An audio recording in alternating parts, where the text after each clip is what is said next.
Hi అండి, welcome to అనురాగాలు.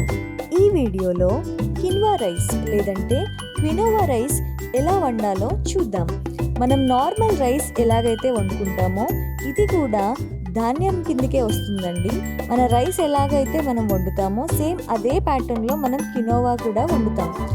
ఈ వీడియోలో చూపించిన కొలతతో కానీ లేదంటే ఒక గ్లాస్ క్వినోవాకి 3 గ్లాసుల నీరు ఎసరుగా తీసుకుంటే సరిపోతుంది.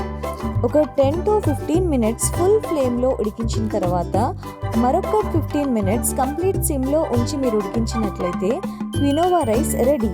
ఈ రైస్లో మన నార్మల్ రైస్ కంటే చాలా ఎక్కువ పోషకాలు ఉంటాయి. Fibre, proteins, amino acids and చాలా రకాల మైక్రోన్యూట్రియంట్స్ అండ్ లో గ్లూకోజ్ ఉంటుంది. కాబట్టి షుగర్, పీసీఓడి, థైరాయిడ్ వాళ్ళకి చాలా యూజ్ అవుతుంది. Please like, share and subscribe.